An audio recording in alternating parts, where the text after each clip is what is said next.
Welcome to Mystic Realms Recap. Links are in the description below.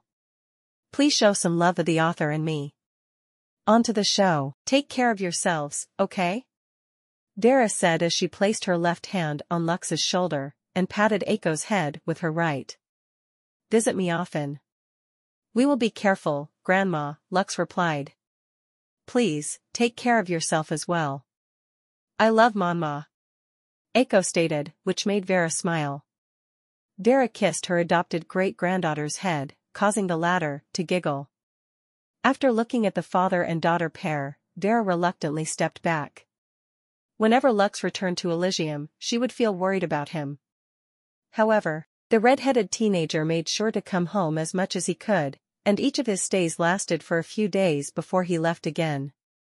Also, Lux would show her his soul book each time, just like a student who would show their parents their report cards, so they could see how well they were doing. The half-elf wanted to assure his grandma that she didn't need to worry about his safety in the beginner's zone because he was getting strong. Since Vera already knew the extent of Lux's progress, her worries diminished a bit. But, just like a doting parent, she still felt sad whenever the two of them parted. After taking care of him for over 16 years, the old lady knew that Lux had to take the path he had chosen on his own. Don't worry, Grandma. We will return safely, Lux said after seeing the worried expression that Vera wasn't able to hide as she looked at him. Vera nodded.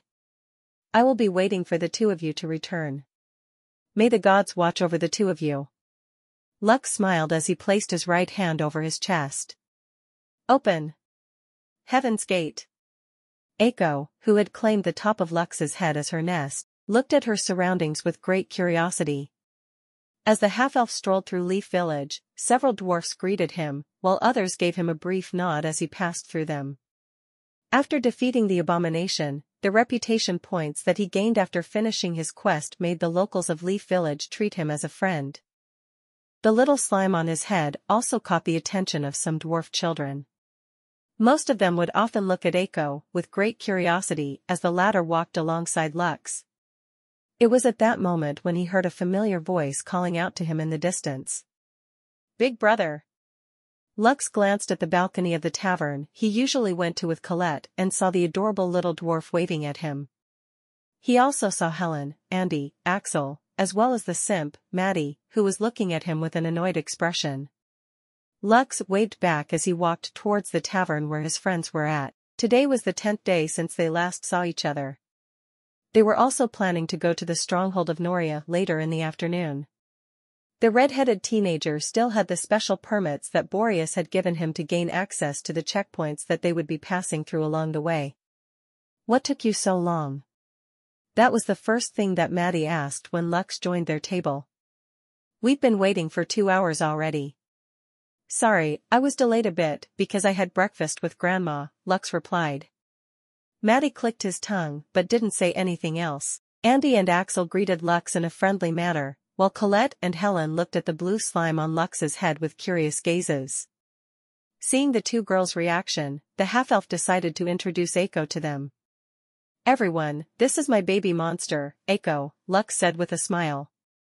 Aiko, they are your big sis Colette and Helen. These are your big brothers Andy, and Axel, and that dwarf over there, just call him Simp. Maddie rolled his eyes, before drinking the ale in his mug. He was not interested in whatever the baby slime called him because he didn't care about its existence. Sis. Aiko said as she crawled down from Lux's head towards the table. She stopped in front of Colette and looked up at her with innocent eyes, which melted the little dwarf's heart. No good, I may not be able to kill slimes anymore, Colette said as she lightly poked Aiko's cheeks, making the baby slime giggle. Aiko, do you like pancakes? You can have some of mine, Helen commented as she used her fork to feed Aiko the pancake on her plate. Aiko moved towards Helen's location and opened her mouth, allowing Helen to feed her. Is it good? Helen asked. Aiko nodded happily, which prompted Colette and Helen to both feed her. The baby slime happily ate everything that the two girls gave her. Since Aiko had a transparent body, everyone was able to see how she digested it all. Do slimes digest things this fast? Lux asked Colette, who had just finished feeding the baby slime a small sausage. The half-elf hadn't seen any slime in the past, so she didn't know if Aiko's digestion speed was normal or not. Each bite of food that was given to her would be digested in less than 5 seconds, which made him wonder if all slimes were like Aiko. Colette and Helen paused as they considered this question. Suddenly, both of them looked at Aiko in disbelief when they realized that what they were seeing wasn't normal. As far as I know, it takes slimes a few hours to digest anything they eat, Colette said as she looked at Aiko in a different light. Even the gluttonous slime, that eats just about anything, takes at least half an hour to digest the things it eats. Right after Colette finished talking, Aiko let out a burp before crawling back towards Lux's hand. Soon, she crawled back up to the half-elf's head before closing her eyes to sleep.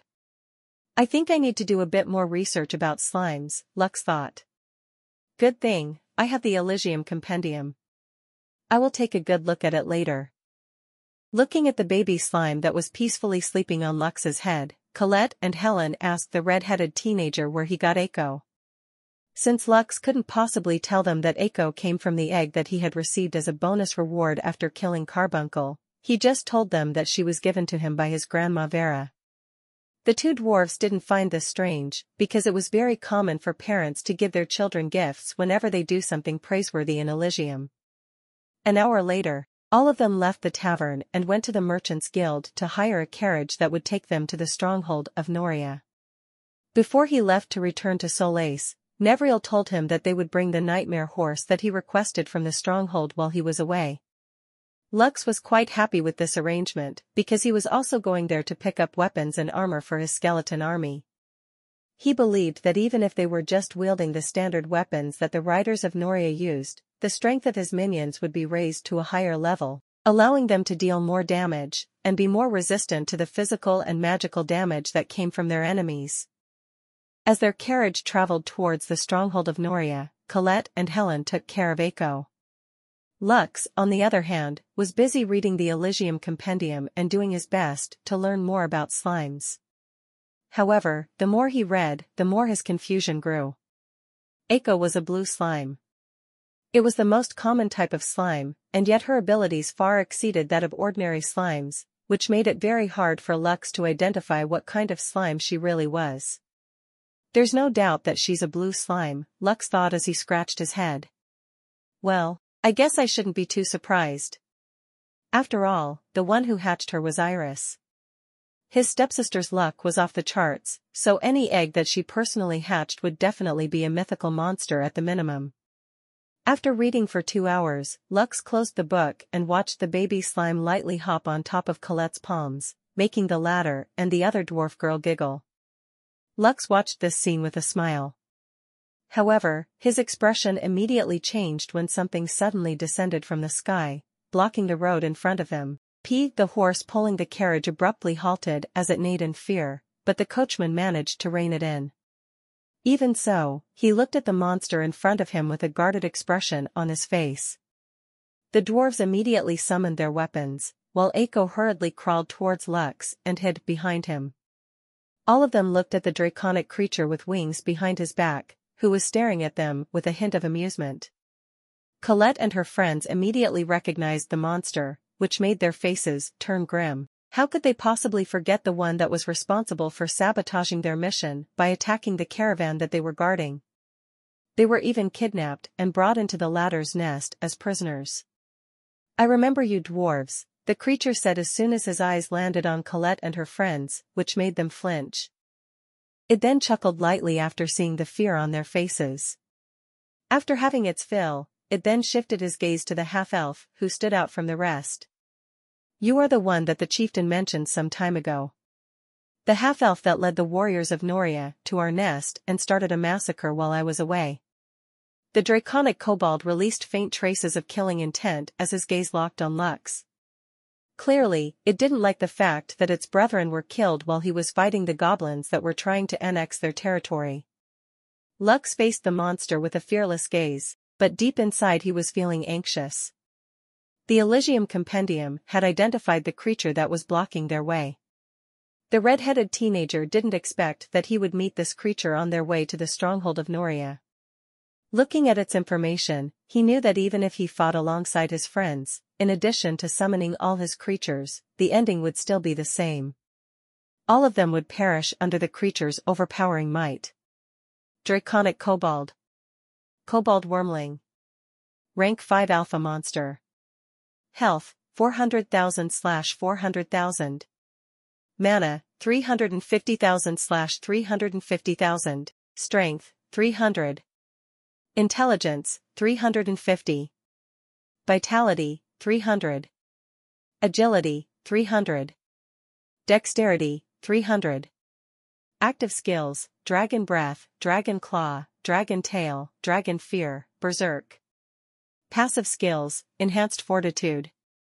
Enhanced Fortitude. Reduce all damage taken by 30%. Shit, Lux thought as he read the information that appeared in front of him. He also had the Enhanced Fortitude skill as a passive skill, so he understood how troublesome it would be if he fought against the Draconic Kobold in front of him. All dragon monsters had this skill. Lux was only able to obtain this skill because Vera had given him a beast core that contained the skill Fortitude, which the skill Evolution, EX, upgraded to a higher rank, giving him the same resistance as the dragon race. However, compared to the foe in front of them, his resistance was equivalent to toilet paper. Rustling sounds were heard around them as several more kobolds appeared to surround their carriage.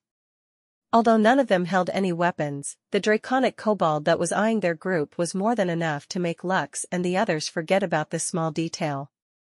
"What do you want?" Lux asked the 2-meter-tall monster who was eyeing him like a predator that had found his prey. "Don't you know that your race and the dwarfs have signed a non-aggression pact treaty? You are no longer allowed to antagonize the citizens of this domain." The draconic kobold snorted as his eyes locked onto Lux's body. "True," the draconic kobold agreed. "But that only applies to dwarves. You are not included in that treaty." "Oh, fuck." Lux cursed internally because he had completely forgotten that he wasn't a dwarf. The agreement between the kobold chieftain as well as Boreas, the commander of Noria, only stated that they would no longer trouble the dwarves in their territory.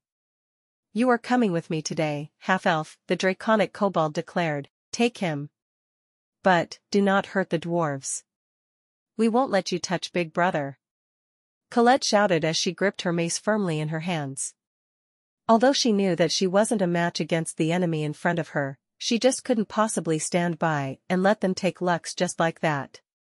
"Surround Big Brother now," Colette ordered. Maddie, Andy, Axel, and Helen understood Colette's intentions.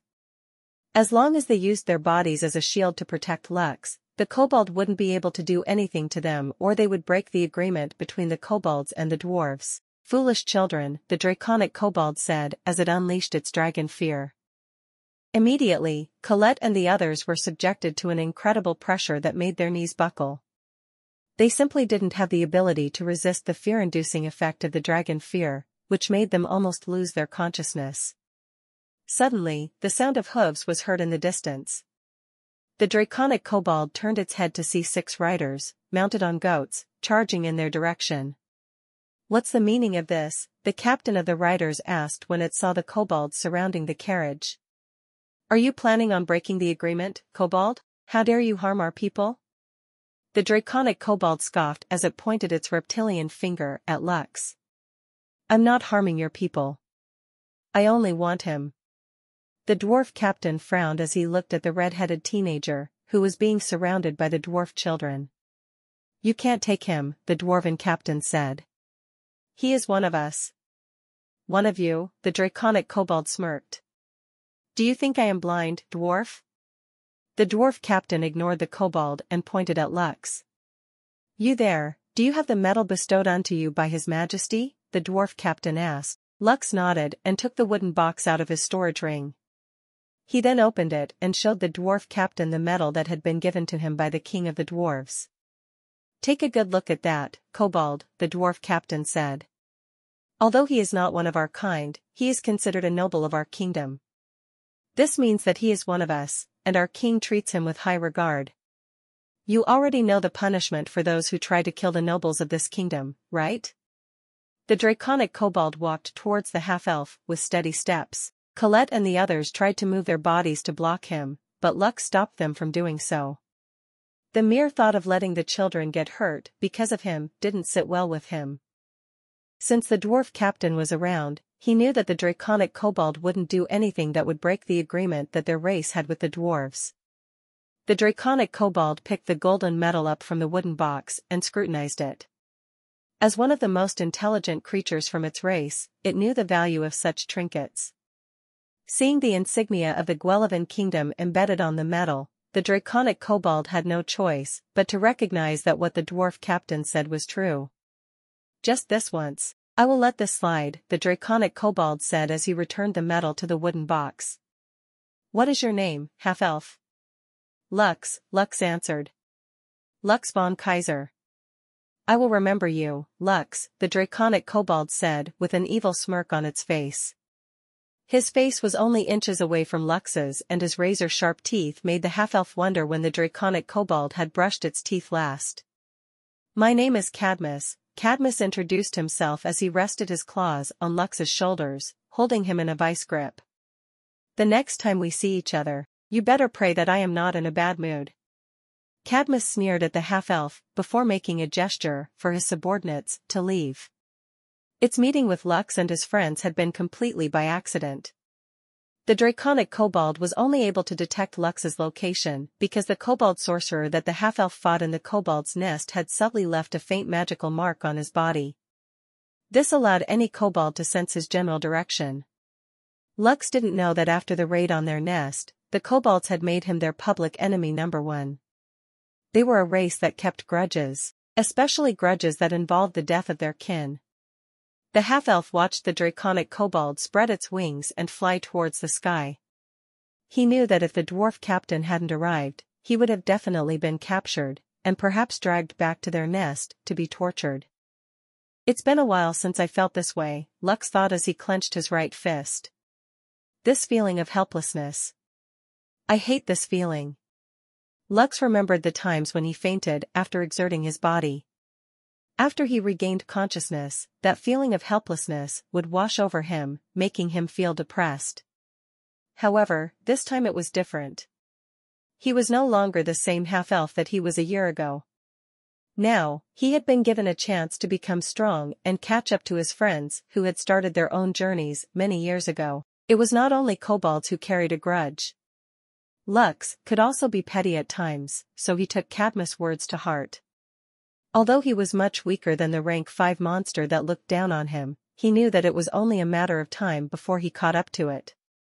Lux had only been in Elysium for a few months, but his combined stats had already far exceeded the requirements of the beginner zone. As the half-elf gazed at his soul book, a sneer appeared on his face. Name, Lux von Kaiser. Age, 16. Race, half-elf. Rank, none. Health, 11,960/11,960.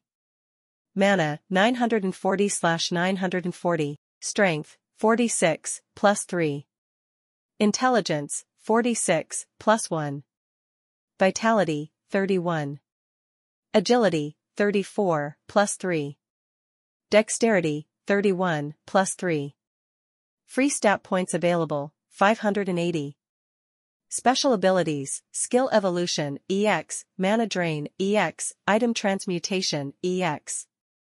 Active skills, Power Shot, Dark Arrow, Fury Slash, Double Fury Slash, Battle Cry. Passive skills, Enhanced Fortitude, Expert Parry. Your name is Cadmus, right? Lux thought as he stared at the monster that was flying away from his location. I'll remember your name. Lux knew that there would come a day when his strength surpassed the arrogant draconic kobold. Although he and the kobold's conflict was over for now, his grudge against Cadmus, who intended to capture him, would remain.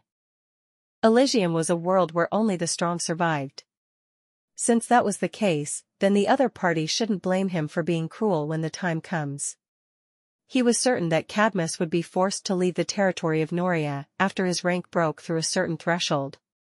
Although the chances were slim, Lux believed that he would meet Cadmus again in the future. When that time came, the grudge that bloomed on this day would be repaid in full. It's fine, Echo.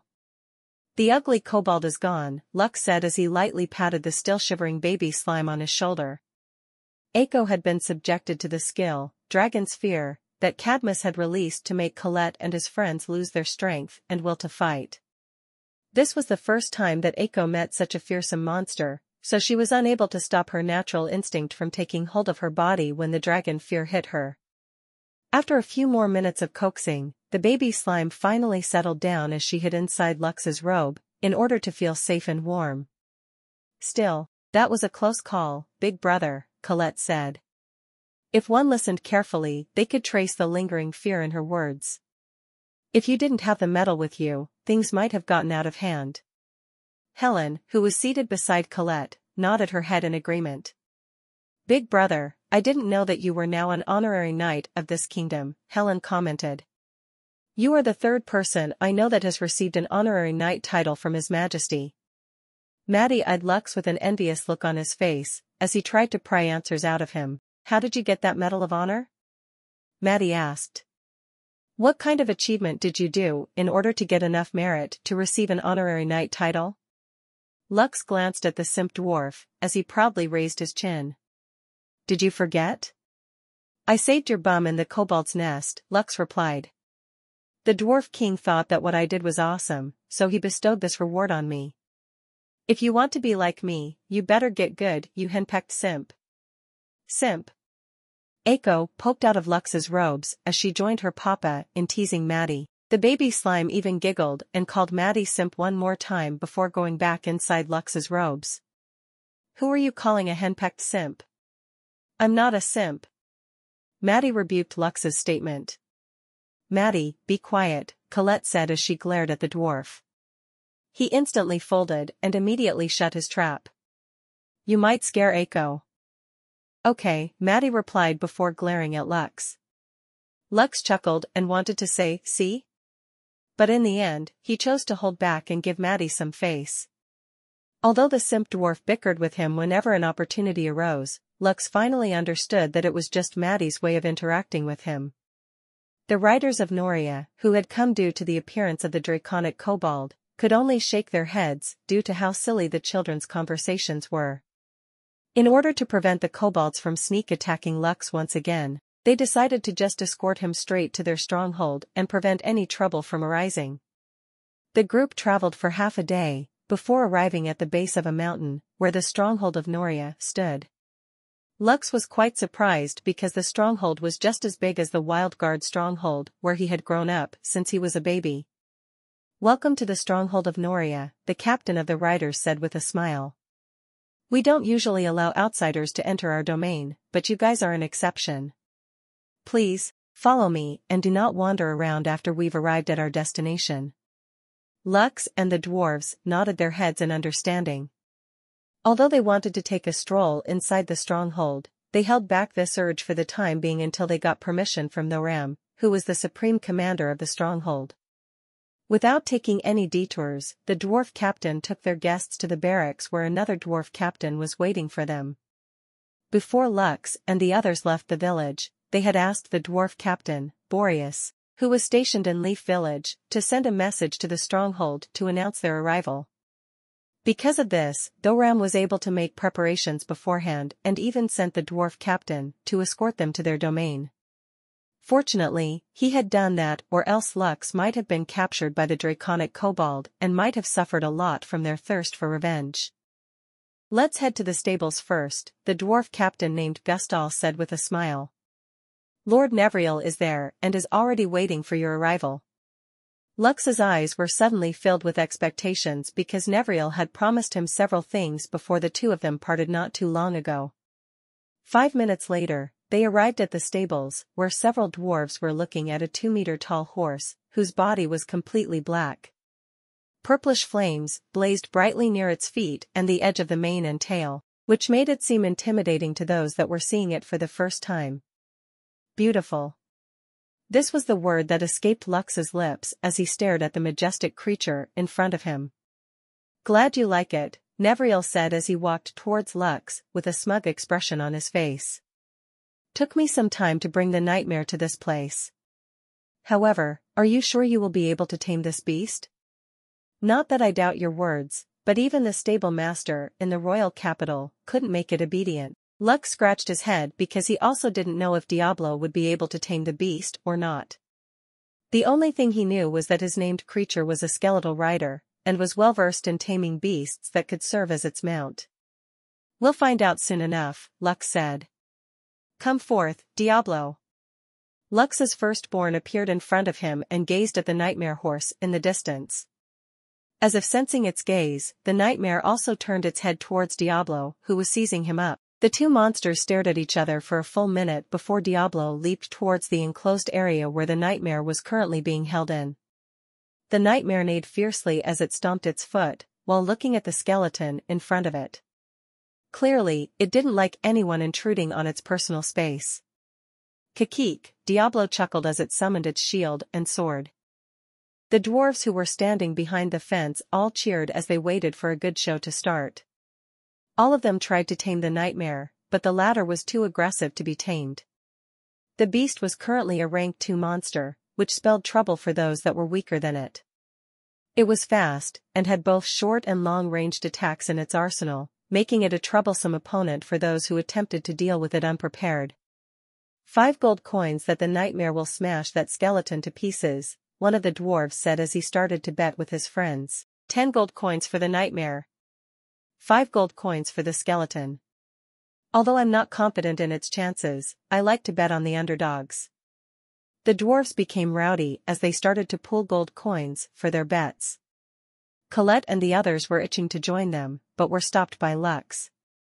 Kids shouldn't gamble, Lux told them with a serious expression on his face. It might turn into an addiction. Because of this, the young dwarfs reluctantly nodded their heads and simply watched the two monsters that were facing each other. Aiko found this fight to be interesting too, so she perched on top of Lux's head to get a better view of the battle. As a battle junkie herself, Aiko wanted to learn as many strategies as she could about how to fight. This way, she would be able to beat the unicorn, Astra, the next time she visited her mama in Barbados Academy. Good luck, Diablo, Lux muttered. Make that nightmare submit to your will. Lux had full confidence that Diablo would be able to tame the proud monster whose body started to blaze fiercely. Clearly, the nightmare had deemed Diablo as a strong opponent, so it didn't plan on holding back. Diablo, on the other hand, gazed at the nightmare horse in front of him. It had long wanted to use its ability to its fullest, but the lack of a mount made him unable to do so. Now that an opportunity presented itself, he would not hesitate to use everything in his power to make the nightmare yield and become his new mount. The loud neighing of the nightmare made everyone pay attention to the battle that was about to start.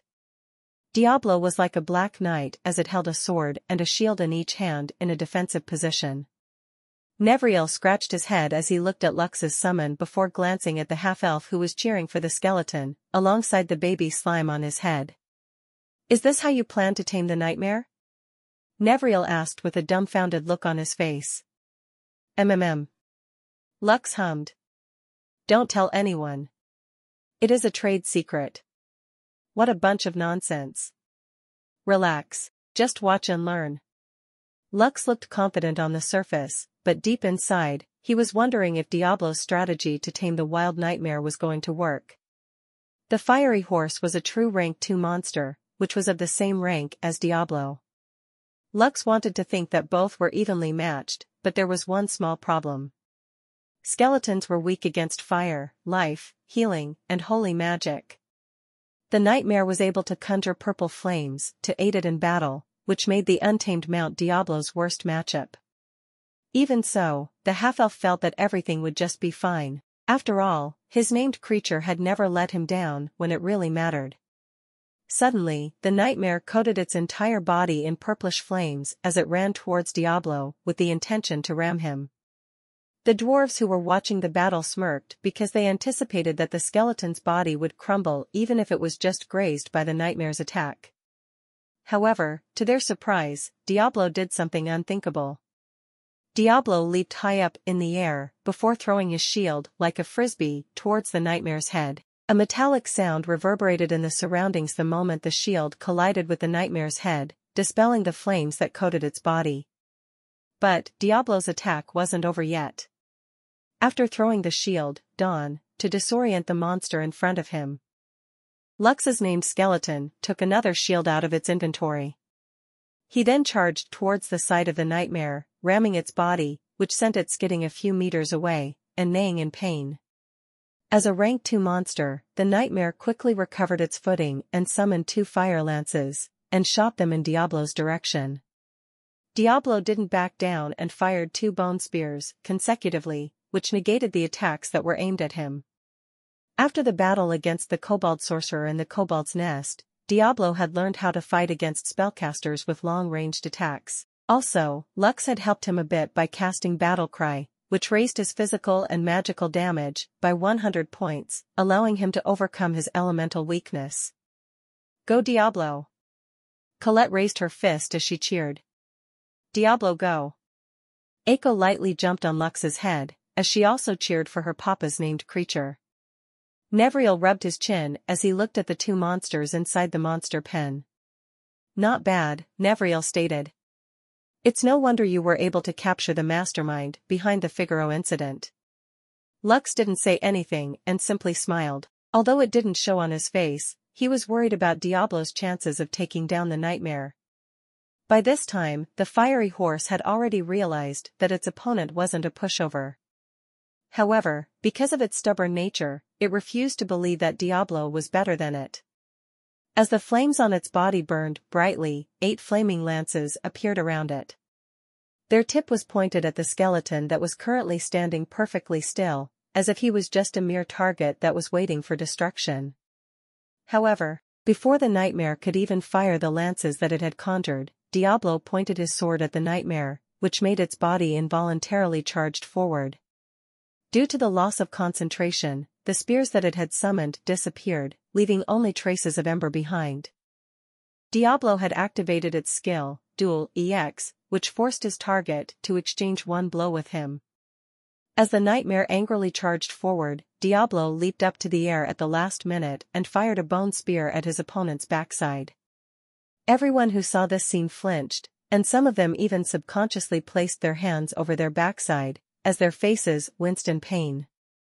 The nightmare neighed in pain as well as shame, as Diablo's bone spear pierced the one place that would make anyone go down on their knees. The corner of Nevriel's lips twitched when he saw this shameless display of skill. Although this seemed to be an effective way to tame the wild mounts that refused to submit to anyone, he still found Diablo's method too crude and unorthodox. If I mentioned this method to the royal stable master, he would definitely shout in anger and call me mad, Nevriel thought as he tossed the idea to the back of his mind. The dwarf then watched as Diablo walked towards the horse that had fallen on the ground and lightly stepped on the bone spear that was still embedded on its backside. Kakik. Diablo chuckled as it looked at the nightmare's defiant expression. However, that stubbornness soon disappeared after it saw Diablo summoning another bone spear in its hand. Seeing that his opponent had surrendered, Diablo placed his hand over its head as he activated the taming spell. The nightmare was enveloped with a purplish glow before disappearing from the monster pen. Lux then summoned his soul book as he went to check Diablo's page to see the status of his mount. To his surprise, the mount received a page of its own, which also showed its stats and abilities. Diablo walked up to Lux as it peeked at his soul book to look at his new partner in crime. Do you want to give him a name? Lux asked because the nightmare's page allowed him to bestow a name to Diablo's new mount. Diablo rubbed his chin before nodding his head. He then tapped Lux's chest twice, before tapping the nightmare's portrait, indicating his intention of letting his master choose a name for his new steed. Understood. Lux nodded as he thought of a good name for the stubborn horse that refused to be tamed in the past. After several minutes had passed, Lux lightly tapped the nightmare's page as he used his finger to write the name that he had thought of. Arion, Lux said softly. From now on, your name will be Arion. The mighty horse that the heroes rode into battle. Diablo nodded his head in satisfaction before turning into particles of light. Now that he had his own mount to carry him into battle, he would finally be able to unleash the full power of the skeleton rider class, which Lux had bestowed unto him. Here are the weapons and armor that you wanted, Nevriel said as he led Lux to the warehouse. All of them were made by the blacksmith here in Noria, and their quality is a cut from the rest. Use them well. Lux looked at the rows of weapons and sets of armor that Nevriel had prepared for him. He then secretly used the Elysium Compendium to appraise them and see their stats. One-handed steel sword. Rating, rare. Standard weaponry of the warriors of Noria. Increase physical damage by 10%. Attack, 35 to 50. Longbow of Noria. Rarity, rare. Standard weaponry of the warriors of Noria. Increase range damage by 10%. Attack, 45 to 60. Noria light plate armor set. Rarity, rare. Standard armor of the warriors of Noria. Decrease physical damage received by 10%. Defense, 100. Lux smiled in satisfaction as he gazed at the 20 sets of weapons and armor that Nevriel generously gave him. Thank you, Lux said. This means a lot to me. Nevriel waved his hand as if this wasn't a big deal to him. With this, all debts have been settled, Nevriel replied. We no longer owe you anything. Lux nodded as he acknowledged Nevriel's words. The dwarves had generously rewarded him for his help during the raid in the Kobold's Nest in order to save Robin. Although the half-elf now had a hunch of who the snobbish dwarf boy was, he had no intention of revealing this to the others. After all, it was only a hunch at the moment, and until it was verified, he shouldn't tell anyone about it. I have also talked to the commander about your other request. Nevriel frowned as he gazed at the red-headed teenager in front of him. Are you sure you want to enter the Searing dungeon that is under the jurisdiction of the Stronghold of Noria? It might still be too early for you and those kids. Are you sure you want to do it? Don't worry, we are just going to take a look inside, Lux answered. If it's really too much, then we will just use our teleport crystals to leave that place. Nevriel could only reluctantly nod his head after hearing Lux's words. The Searing dungeon, Orc Dominion, was a 12-man team dungeon. Although it could be challenged even if the number of people in the party didn't reach 12, it was still highly recommended to challenge it using a full party. These dungeons were quite special, and they also had another name, and that was Instance Dungeons. Instance Dungeons were dungeons that would generate a similar copy of the entire dungeon for every party that entered it.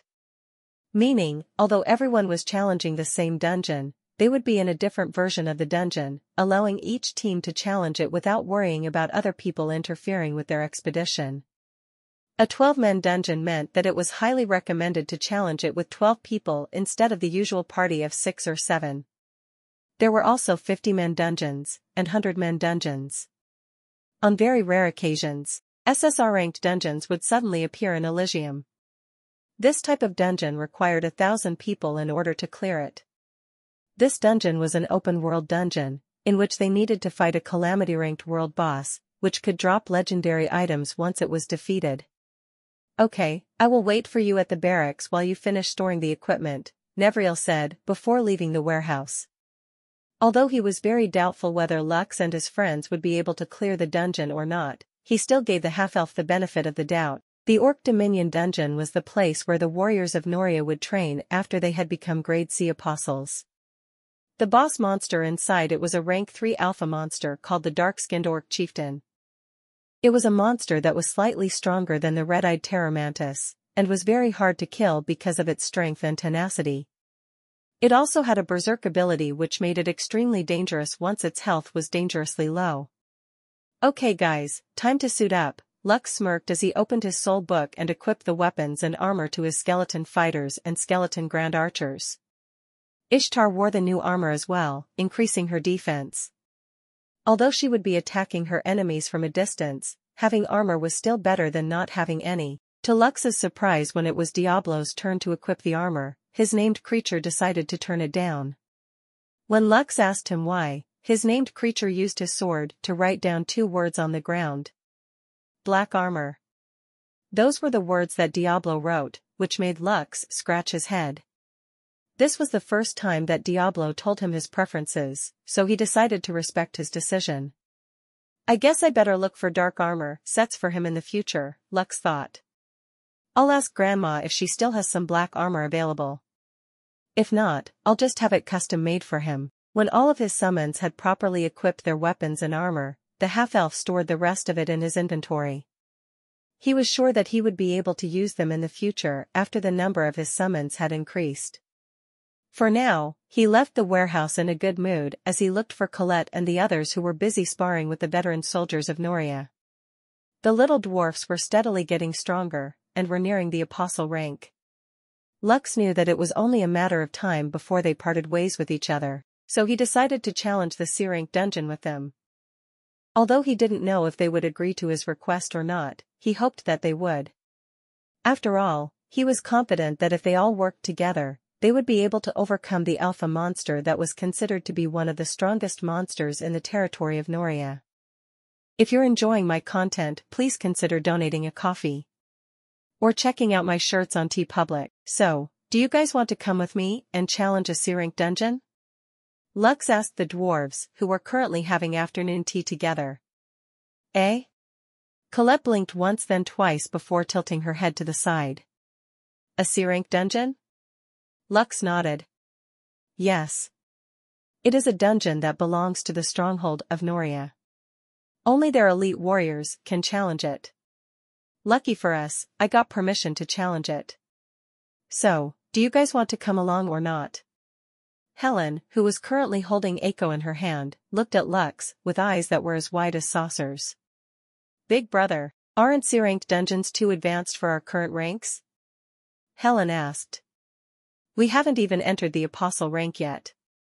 If I remember correctly, monsters inside a C-rank dungeon are all rank 2 up to rank 3 monsters. Their bosses are also rank 3 alpha monsters. I don't think that we can handle it. No. You're wrong, Helen, Maddie commented. That is only applicable for the normal mode of a C-rank dungeon. In nightmare mode, all of the monsters are rank 3, and the boss is a rank 4 alpha beast.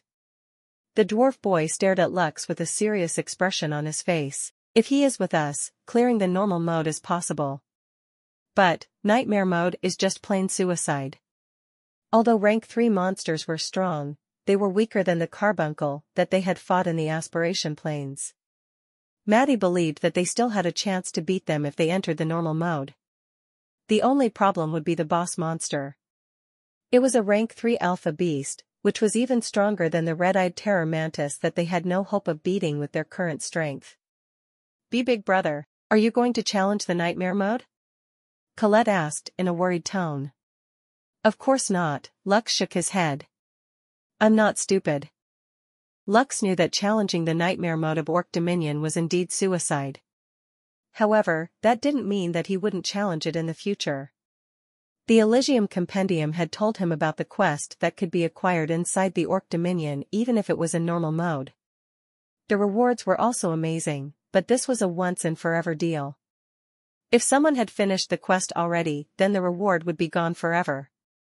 Lux wanted to know if someone had already cleared this hidden mission. If not, he would be more than happy to share the rewards with his friends. Don't worry, Lux assured them. We can always use teleport crystals to leave the dungeon if it's too much for us. Maddie crossed his arms over his chest. How about the split of the beast cores and monster drops? Unlike the monsters in the outside world, when the monsters inside of a dungeon died, their bodies would disappear and they would drop items like beast cores, weapons, and other monster parts exclusive to them. Maddie. Colette glared at the dwarf boy, but Maddie didn't budge. Although he liked Colette a lot, he would not allow others to take advantage of her kindness. We will split the rewards evenly among all of us, Lux answered with a smile. He had no intention of taking all the monster loot for himself. The only thing he was really after was the generous rewards attached to the hidden mission for those who were the first to clear it. Hidden mission, I wish for Dominion. The first Orc chief, who founded this empire hundreds of years ago, left his relics scattered across his territory. Those who are lucky enough to stumble upon them will gain the treasures that he left behind for the future generations. Rewards. Potion of Vitality. This potion adds plus 50 permanent vitality points to the one who consumes it. You can only consume one potion of vitality in your lifetime. Rank 3 skill book of your choice. You will be able to choose any skill that is rank 3 and below from the treasury of the Orc Empire. Bonus rewards. These were the rewards that were available for the hidden quest inside the Orc Dominion dungeon. When Lux found out about it, he was already dead set on checking to see if the quest was still available. Although the potion of vitality didn't seem much, it was quite precious for those who were just starting their journey in Elysium. However, the real prize that Lux coveted was the rank 3 skill book of his choice. With his special ability, Skill Evolution EX, an ordinary skill would be upgraded one stage higher, making it more powerful. These rewards would be available to all, meaning Colette and the others would also get a potion of vitality, as well as the rank 3 skill of their choice. As for the bonus rewards, Lux was also very curious on what kind of rewards he would be able to get from a C-rank dungeon's hidden quest. I'll go with you, big brother. Colette raised her hand readily. Me, too. Helen also raised her hand with a smile on her face. She still hadn't returned Lux's favor of saving her friends, so she was more than willing to accompany him on his dungeon expedition. Yay! Eiko also jumped up and down from Helen's palm. It was her way of telling Lux that she wanted to go as well. Andy and Axel also nodded their heads. As for Maddie? Lux didn't even need to ask if the henpecked boy was going or not. As long as Colette wanted to go, the simp dwarf was going to follow. Alright, let's go, Lux said with a smile. After everyone prepared their gear, they went to find Nevriel, who took them to a hidden door inside the barracks that led them underground. After a few minutes of walking, they arrived at a silver gate that was guarded by a dozen riders of Noria. If one looked closely, the face of an orc could be seen etched on the surface of the gate. It was a ferocious-looking image that seemed to intimidate those who wished to enter its domain. Helen, who was the most timid in the group, flinched when she saw the image on the gate. Seeing this, Colette immediately held her hand and gave it a light squeeze of comfort. Lux smiled when he noticed this scene and affirmed that Colette really had what it takes to be a leader. Her great observation skills allowed her to notice minute changes in her friend's body language and use the most appropriate method to deal with it. Lux then shifted his attention to Nevriel and the dwarf who seemed to be the captain that guarded this dungeon. He knew that Nevriel had to pull some strings in order for them to be allowed to challenge the dungeon that was exclusively used by the riders of Noria. Lord Nevriel, are they the ones who plan to challenge the Orc Dominion? The captain of the dwarves that were assigned to guard the dungeon's entrance asked. Yes, Nevriel nodded. The dwarf captain looked at the half-elf as well as the little dwarves with a complicated expression on his face. But they're not even of the apostle rank, the dwarf captain commented. Also, there are only 6 people. This dungeon is meant for 12 people. I don't think that they are fit to challenge this dungeon. Nevriel frowned. He also understood this matter, and also thought that Lux was eating more than he could chew. However, before he could even reply, Lux stepped forward and smiled at the guard. Captain, we are just here to experience what it is like to fight against stronger opponents, Lux explained. We wanted to know what we could do once we met monsters of similar rank in the wild. As you know, there are times when we encounter monsters that are leagues above our rank. I want my friends and me to experience what it is like to face such monsters, so in the future, we will not freeze up and become paralyzed with fear. Although this may sound silly right now, I believe that the ability to adapt to such situations will save our lives in the future. The guards who were guarding the entrance couldn't stop themselves from nodding their heads in agreement. As soldiers of the kingdom, they were duty-bound to ensure that the territory of Noria was safe from all threats. There were occasions like monster outbreaks, in which mutated monsters would suddenly appear out of nowhere, posing great danger to everyone. The ability to quickly make decisions in the face of life and death situations would indeed increase their chances of survival. Very well, the dwarf captain reluctantly nodded his head to acknowledge Lux's explanation. Each of you will take 1 teleport crystal that is exclusive to this dungeon. If you really can't hang on, just use it. Being stubborn will only lead to death, which will automatically eject you out of the dungeon. The penalty is harsh, but compared to dying in real life, it is a small price to pay. Lux happily took the teleport crystal that was handed to him by one of the guards. He understood that this was just a safety precaution, and he would really not want to lose his current stats just because of stubbornness. After Colette and the others were given their own teleport crystals, the dwarf captain stepped aside and made a gesture for Lux to step forward. The half-elf nodded his head and pressed his palm over the gate of the dungeon. A row of text appeared in front of him. Choose your difficulty setting. Normal. Nightmare. Just as Lux was about to click the normal mode with his fingertip, Echo jumped from Lux's head and landed on the back of Lux's hand, making him press the nightmare mode by mistake. Immediately, his group disappeared from the entrance of the dungeon. A few seconds later, Nevriel, the dwarf captain as well as the other dwarf guards gasped in shock because the eyes of the orc that was etched on the gate's surface blazed a fiery red. This only meant one thing, and one thing only. That brat. The dwarf captain scratched his head in frustration because he didn't know if he should smack Lux or not due to his stupidity. Fortunately they have their teleport crystals in hand. Nevriel patted the dwarf captain's shoulder to calm him down. Let's just wait for a bit. I'm sure that they will come out sooner or later. The dwarf captain sighed and nodded his head. Since it was already done, the only thing they could do was to wait for Lux's group to return after experiencing the nightmare mode of Orc Dominion. Lux looked at the baby slime on his hands, who was also looking back at him with a smile. After checking his Elysium compendium, which had activated its dungeon exploration function, Lux was able to see the difficulty level of the dungeon that they were about to challenge. Orc Dominion, Nightmare Mode. *T, Lux cursed internally as he confirmed his worst fears. The half-elf scanned his surroundings and found himself in what seemed to be a valley, with several trees scattered all around.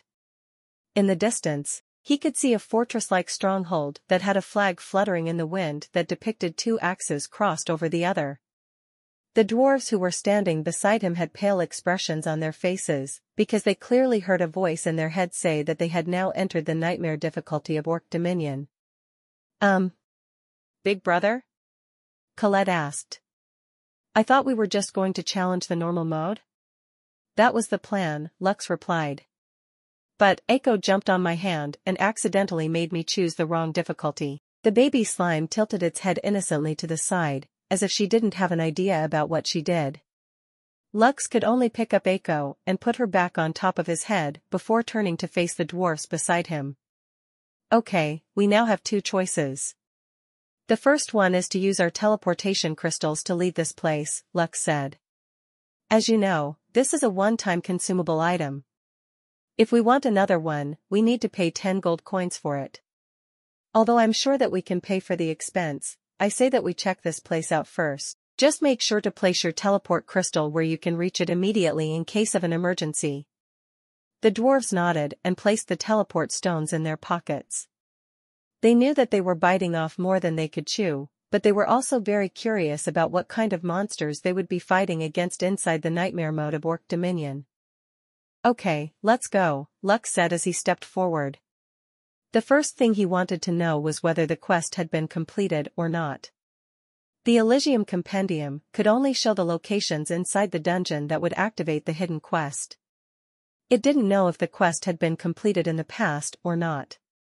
For now, follow me, Lux ordered. If we meet any monsters along the way, we will first assess if we can beat them or not. The challenge rating we chose is the nightmare mode of a C-ranked dungeon. At the very least, the weakest enemy that is roaming around this area are all rank 2 monsters. The dwarves nodded their heads in understanding.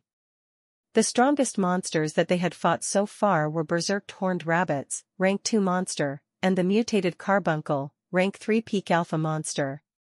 The Orc Dominion instance dungeon was not the typical dungeon where those who entered needed to challenge each floor in order to advance.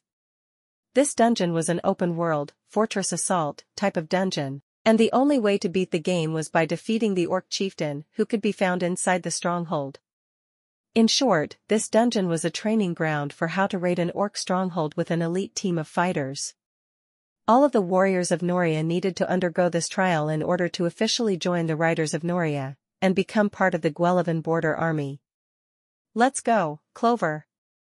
Colette raised her hand and a half-a-meter-tall carbuncle appeared beside her. After going back to Solais, Colette had asked the monster breeder in their family to help hatch the egg. Right now, Clover had the strength of a rank 1 monster. It specialized in healing its allies and increasing their movement speed with haste. Once it had grown into an adult, it would be capable of becoming a mount, which would allow Colette to increase her mobility during mounted battles.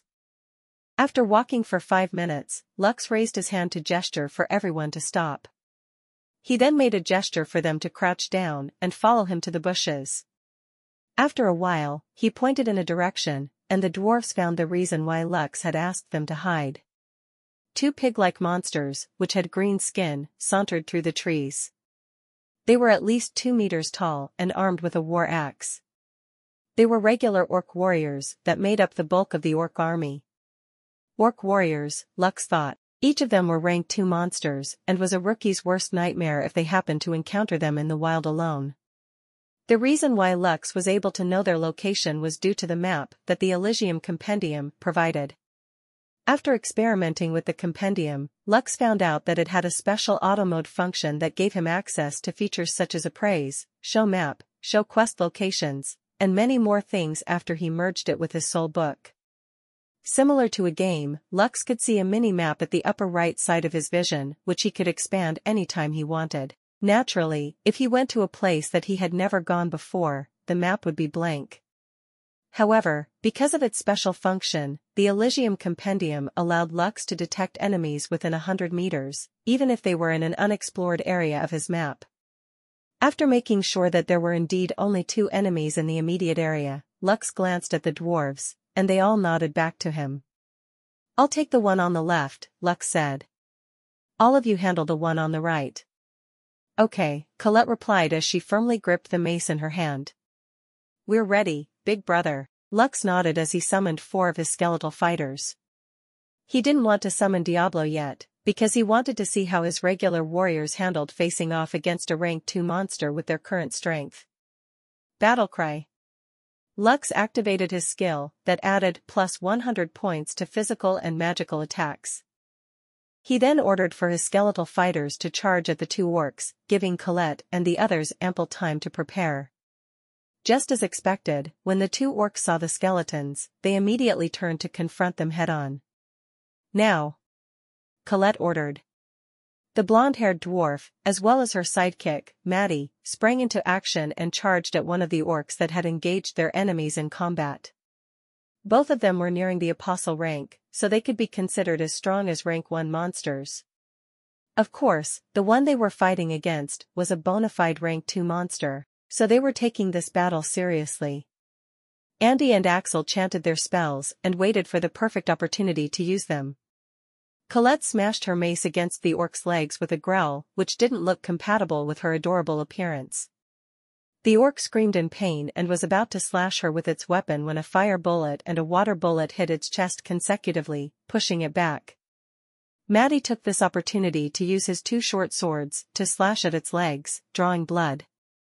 Unfortunately, the orc warrior was able to recover right away and swatted Colette and Maddie away with the war axe in his hand. Colette blocked its blade, but she was still sent flying a few meters away due to the orc's incredible strength. Maddie on the other hand was able to evade the orc's attack, and even managed to counterattack by stabbing the orc's right leg. The orc growled in anger and backhanded Maddie, sending him skidding across the ground. The dwarf boy's face contorted in pain because the blow almost broke his right arm. If not for the fact that Helen had given him a protective spell that mitigated the damage he received from the orc's attack, he might have ended up with more than just a simple break. Clover ran in Maddie's direction and cast a healing spell on him, allowing him to recover just in time to evade the orc's follow-up attack. Andy and Axel followed up with their magical spells in order to give Maddie enough time to distance himself from the rank 2 monster. The latter was quite difficult to take down due to its high strength and vitality. It was at that moment when one of Lux's skeletons was smashed into pieces by the orc that they were fighting against. Although the orc warrior was wounded all over due to the 4 skeletons' teamwork, its ferocity was something that Lux admired. The 3 remaining skeletons immediately felt the increasing pressure after the death of one of their comrades in battle. They found themselves being pushed back by the orc warrior's powerful blows. It was at this moment when a stone spike pierced the orc's shoulder, making it scream in pain. Spike! Eiko shouted and fired another earth spike at the enemy, which embedded itself in her target's waist. Lux had allowed her to join the battle so he could see how Eiko fared against a rank 2 monster, while being flanked by his skeletal fighters. The orc then roared in anger as he swept its weapon in one mighty swing, using its skill called Cleave. The skeletal fighters raised their shields to block the attack, but they were still sent skidding a few meters away due to the impact. Eiko, on the other hand, took this opportunity to shoot another earth spike, which conveniently hit the orc's chest, causing it to cough blood.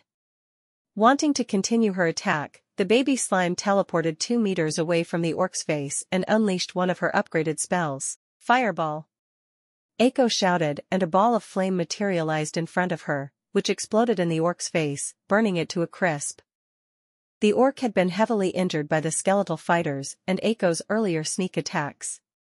All it needed was a finishing blow to end its life, and the baby slime didn't miss the opportunity to deliver the finishing blow. A few seconds later, a green-colored beast core dropped on the ground, alongside the war axe that the orc was carrying.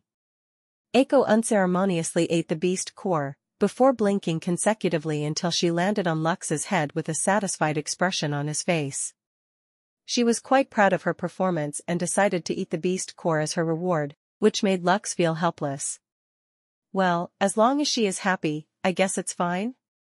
Lux thought as he shifted his attention to the orc that Colette and Maddie were flanking.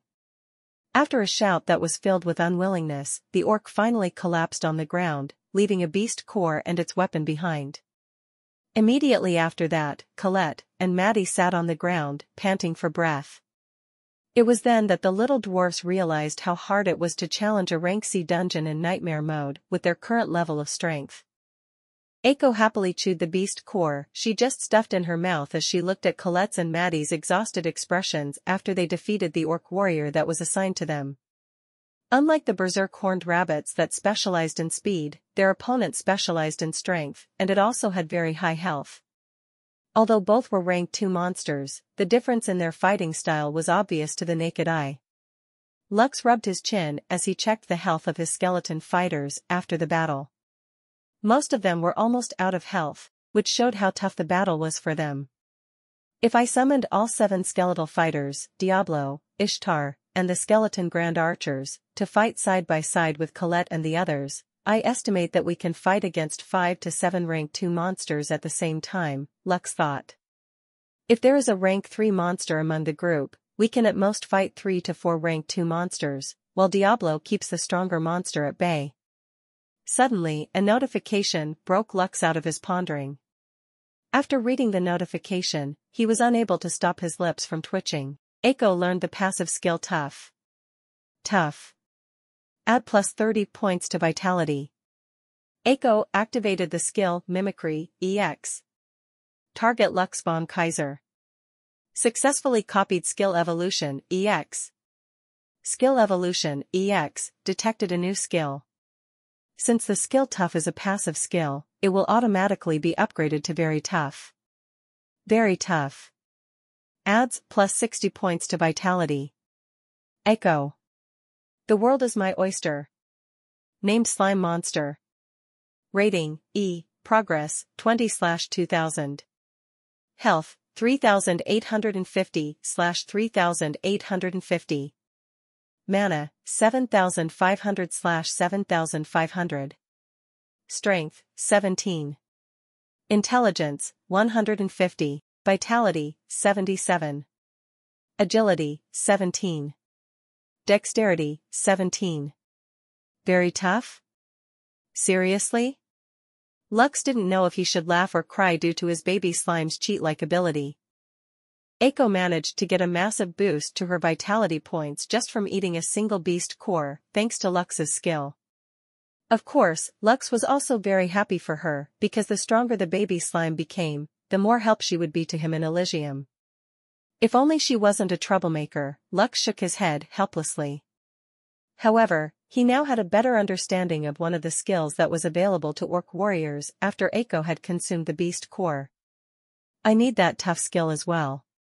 Diablo and Ishtar would benefit from it too. After Colette and Maddie each consumed a stamina potion, the group once again continued to follow Lux as he guided them to their destination. We're here, Lux thought as he looked at the small wooden cottage that was built in an inconspicuous place which wouldn't be noticed by someone who traveled along the main road. He hurriedly went inside to check if the item he was looking for was still there, which would confirm whether someone had already cleared the hidden quest or not. When he opened the door, the sight of a properly maintained cottage could be seen. There were no cobwebs, or any other signs that it hadn't been tended to for a long time. Clearly, someone was still living, or recently lived, inside the cottage for it to look like this. This is a good place to rest, Colette said as she stepped inside the room. Is this the place you want to take us to, big brother? Lux nodded. Yes, but we didn't come here to rest. I'm here to check something out. Check something out? Lux walked straight towards the fireplace and stared at the bull ornament above it. An adult dwarf wouldn't be able to reach it, unless they used a chair or something similar to help them gain that added leverage. Orcs could easily reach it if they wanted to, but Lux crossed that possibility off. Since this was a dungeon for orcs, the mission didn't include them in it. Lux was still growing, so he wasn't that tall. Also, due to the imbalance between his soul and body for the past few years, he hadn't reached his growth spurt yet. Only after Ariel helped him stabilize his body, did his bodily functions finally get back on the right track. According to his estimate, he would be able to reach his optimal height after a year. Since that was the case, he lowered his pride and reached out for a chair, which made the dwarfs look at him with curiosity. Now that he stood on top of a chair, Lux could easily reach the ornament. He held the two horns of the bull and pushed it upwards. The sound of something moving was heard inside the cottage, which made the dwarves scan their surroundings in alarm. Relax. Everything is fine, Lux assured them as he climbed down from the chair and headed towards the large bed, located in the upper left corner of the room. Maddie, Alex, Andy, help me move this bed to the side, Lux said as he asked the dwarfs for help. Maddie grumbled, but he still went to help Lux move the bed according to his instructions. Colette and Helen, who remained standing to the side, just watched the boys move the large bed that could easily fit an orc. A few moments later, everyone saw a set of stairs that seemed to be leading underground. You guys stay here, Lux ordered. I'll go in by myself. Lux could hear his heartbeat drumming as he walked down the set of stairs. Although the place was dark, half-elves were able to see through it with very minimal light. In his hand was a small glowstone that emitted just enough light for him to see a few meters in front. He was silently praying that no one had taken the hidden quest before him. If someone really managed to do it, then there was nothing he could do about it. After walking straight for half a minute, Lux saw a large wooden chest that was covered in a thick layer of dirt. The half-elf took a deep breath before opening the chest with both hands. There, lying inside the chest was some kind of ragged blanket that didn't seem special.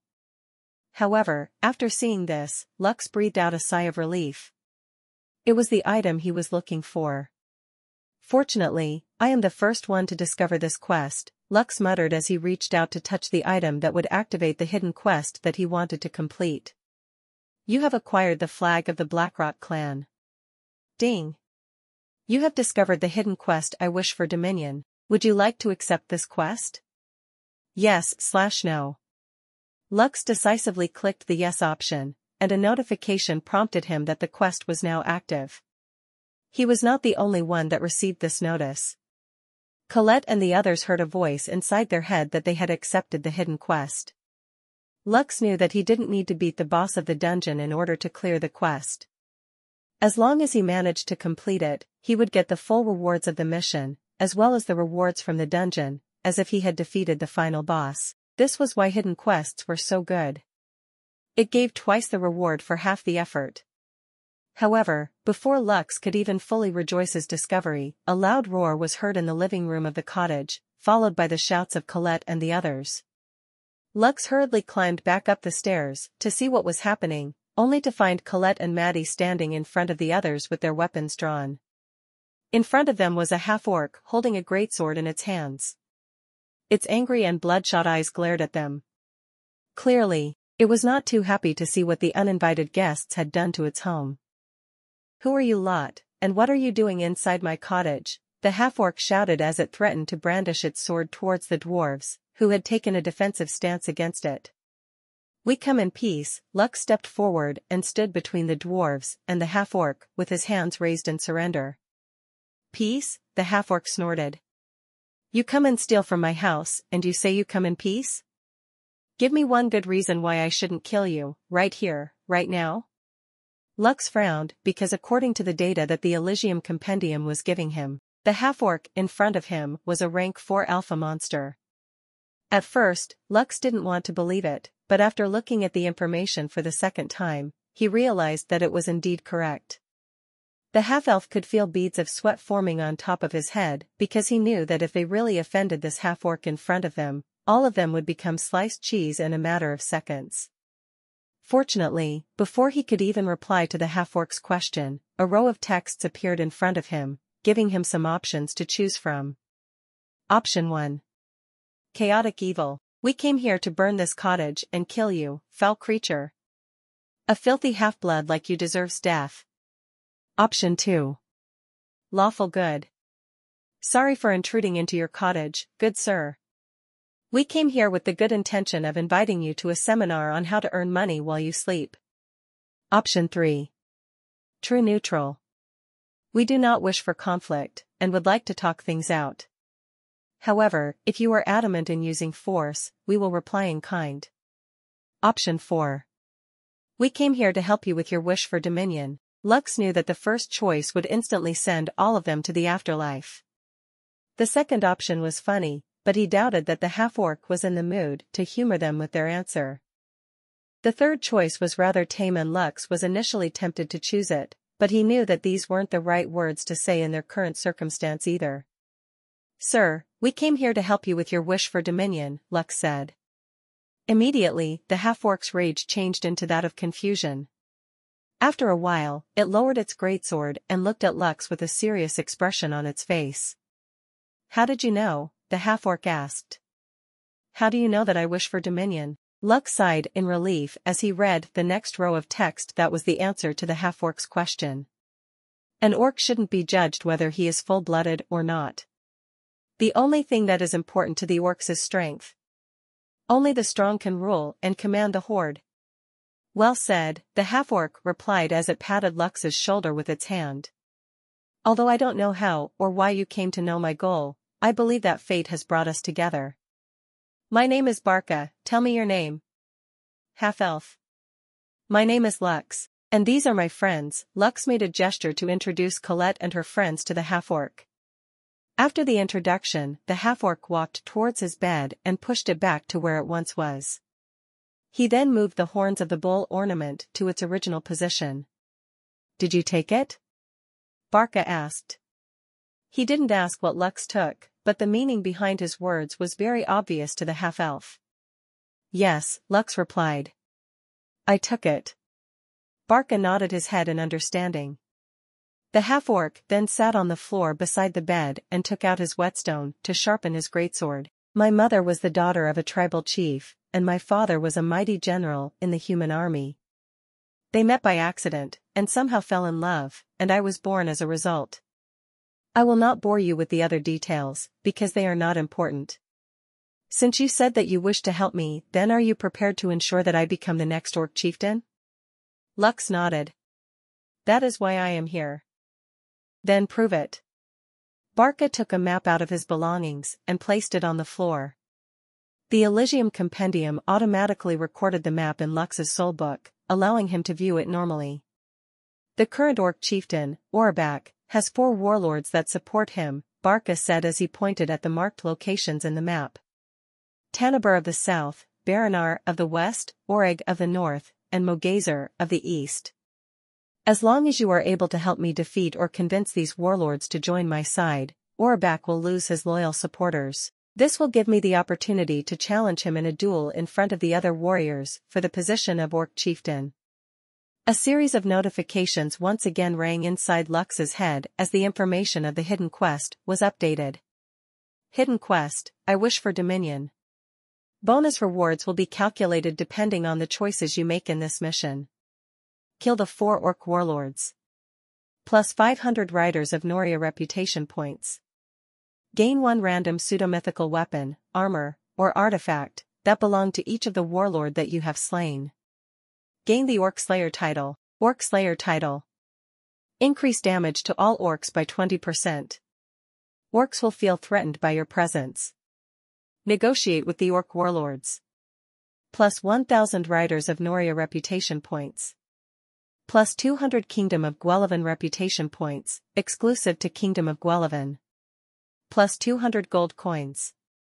Gain Negotiator title. Negotiator title. When dealing with nobles or royalty, your chances of closing a successful deal is increased by 10%. The half-elf rubbed his chin as he pondered his next move. A chain quest, Lux thought as he looked at the information of the 4 warlords. If I choose not to kill them, then I will gain reputation points, gold coins, and a title. The half-elf then glanced at the other option, which sounded more tempting to him. Although I will not gain as many reputation points and gold coins if I chose to kill the warlords, getting 4 random pieces of pseudo-mythical gear is not a bad trade-off.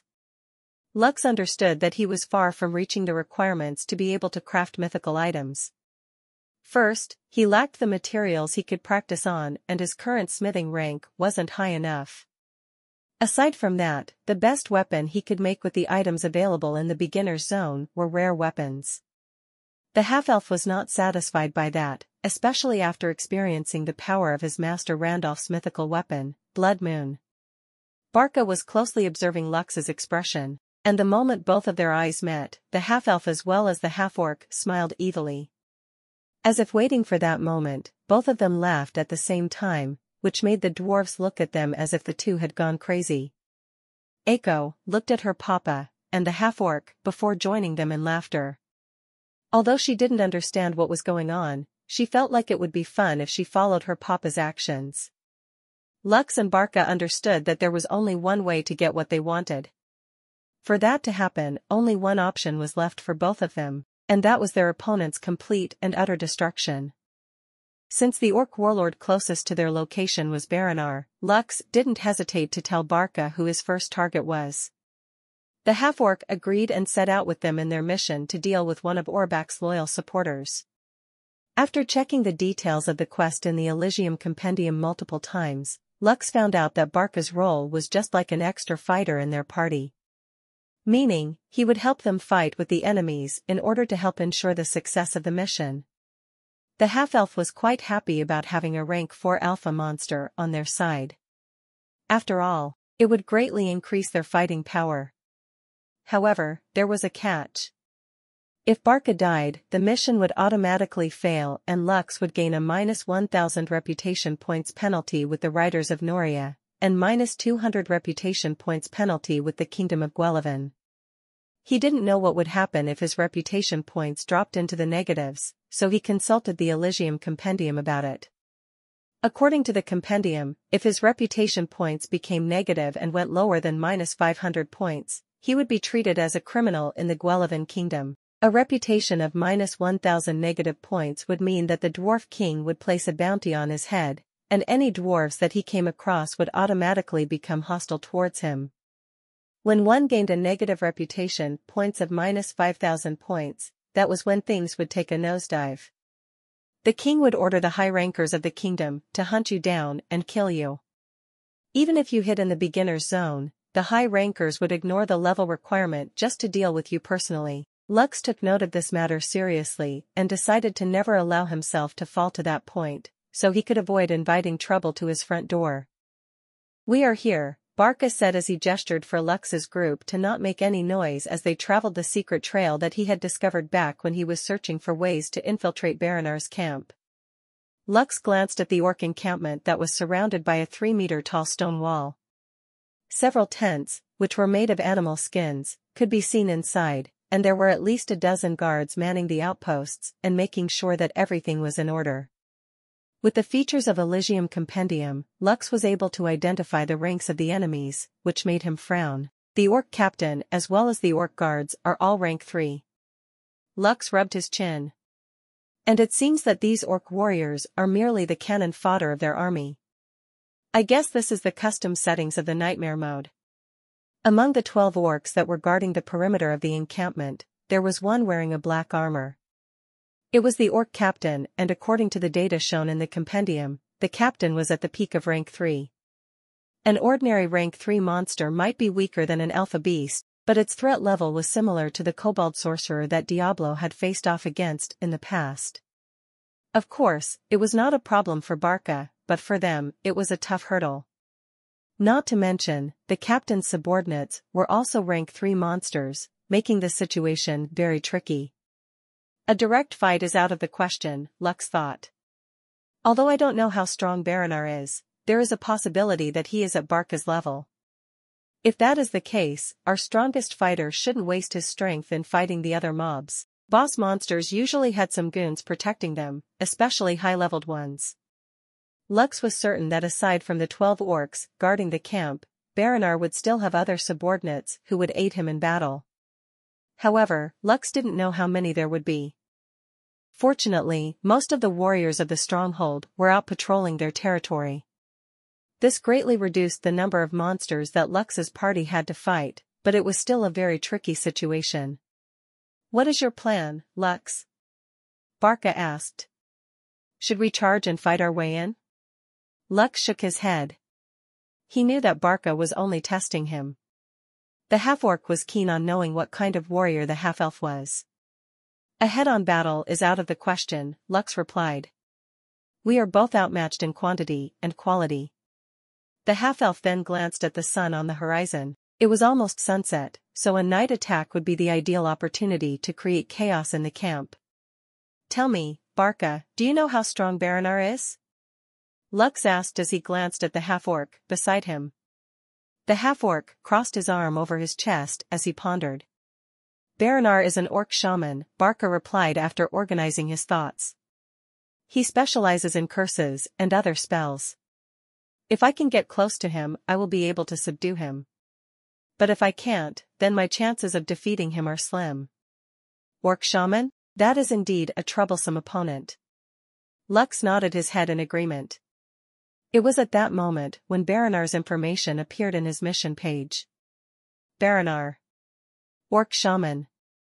Rank 4 alpha monster. Health, 160,000/160,000. Mana, 272,000/272,000. Strength, 50. Intelligence, 340. Vitality, 200. Agility, 100. Dexterity, 200. Skills: Summon elite orc spirit warriors, Envenom, Fear, Frost Fire, Life Drain, Soul Shield, Dim Vision, Amplify Damage. Lux scratched his head.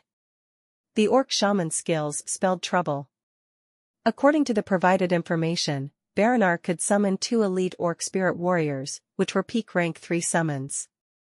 Although he was confident that Barca could deal with them just fine, the orc shaman's other skills would make things very difficult for the half-orc. Especially Envenom, Dim Vision, Amplify Damage, and Life Drain. Lux understood that this mission allowing Barca to accompany him in battle didn't mean that the mission would be smooth sailing. Just by looking at the current hurdle that they had to overcome made him finally understand why 12 people were needed to finish this mission. It was at the level of difficulty in which the power of a single party was not enough to tip the balance in their favor. Fortunately, I have my summons and echo with me, Lux thought as he formulated a plan of action in his head. The half-elf knew that if he wanted to defeat the first orc warlord in his list, he had to do some careful planning and designate positions to their limited forces in order to deal with the mission that would test their teamwork to its limits. Thank you for watching Mystic Realms Recap. Please like, share and subscribe. Have a great day.